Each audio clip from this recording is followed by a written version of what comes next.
for the last guy.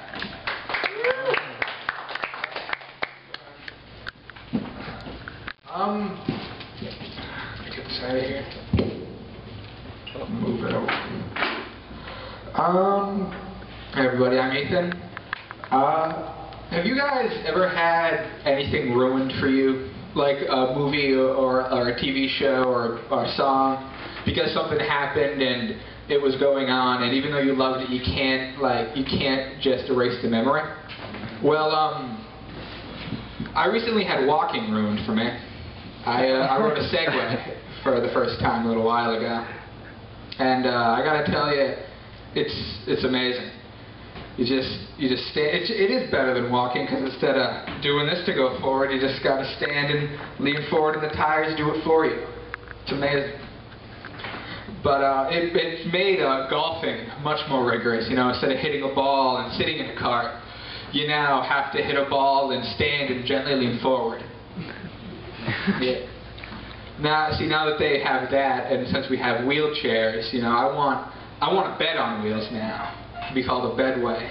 You lie down on it, and the way that you squeeze your butt depends on how you go forward. Yeah. Hold on.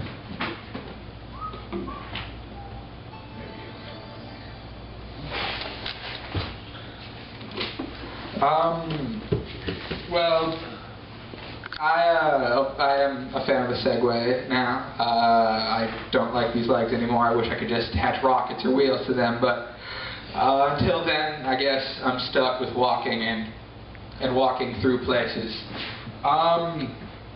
The school that I used to go to, my high school, had very cramped hallways, and there were many students, and so we had a few minutes between each class to get from point A to point B because of the amount of people and how long it would take. And so you kind of hit a point when it was like a traffic jam, but instead of being able to honk out of the anonymity of your car, all you could do is either stand there quietly or yell at somebody, which I wish I did, but it's one way. Trying to just move there, but didn't work out. But you just don't.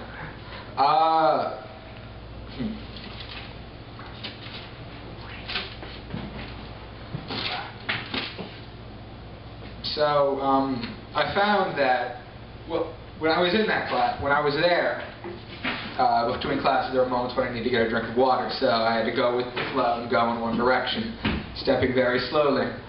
And then I realized that the water fountain that I wanted to go to was closer over there. So I had to do some sort of moves over some people. Excuse me, pardon me. Limbo down over this to get to the other watering fountain. But however, halfway through that, and after going through that whole rigmarole, I realized that I also need to go to the bathroom, which is in the original direction I was going towards. I was smarter than I knew. And so I'm a very conscientious fellow, and I don't like pointing myself in a crowd. It was very awkward for me to do all that turning, as you could see, with all those people just kind of standing in the hallway right there. And so when I turn around, I just feel very awkward because I have to disturb so many other people that I'm just wondering what's going through their heads as I'm turning around again. It's like, oh, look at this jackass making another turn. He thinks he owns the hallway. I will never sleep with him. Damn. Them's the breaks, I guess. Them's the breaks.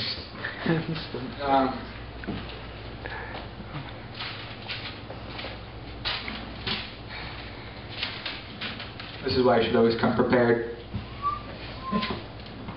Well, summer's almost over now. I'm sure a lot of you don't really feel it as much as I do with school looming. And it's just I've been partying this summer, you know, just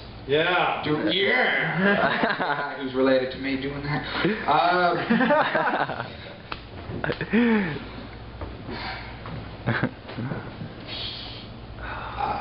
I don't know, just living in the area in the summer. I've been wanting to go on adventures this summer. Furthest I've been from my home has probably been, I don't know, 30 miles, 40. Nothing too extreme. I guess I've grown my wings, haven't exactly left the coop. Oh, silence. Oh. How we're so acquainted. To be honest, I bet you guys are feeling much more awkward than I am right now, but I'm just used to it, I guess. I've been, whatever.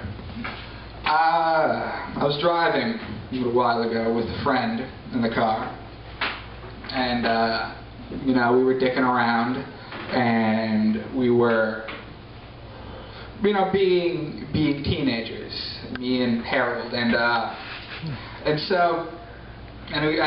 guess we were. I was the one who was doing the driving, by the way, not him. But I was driving, and I guess I stopped a little short. You know, I was coming up to behind a guy, and I didn't notice him. Stopped a little bit, and then hit the back of him. And it was just a small fender bender, but to me it was like a. Thought the airbags came out. I thought my friend was dead with a broken neck. No! Oh, Harold. So young. Of course, I was only going on in my mind. After a few seconds of that and yelling at my friend for my mistake, I got out of the car to face the music, to face the day, to face who I hit. And he got out of the car, and I had hit a dwarf, apparently. And I'm barely holding my composure now, but how am I supposed to do this talking to a man who was half my size and twice my age? And so he walked up to me, and he said, you know, I'm not happy. And then I said back to him, well, which one are you?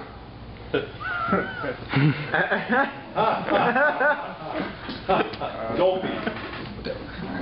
Maybe he was sleepy. Or no, he was cranky, or grumpy, or whatever that one is. But anyway, that's my time. Thank you very much. I'm Borucki.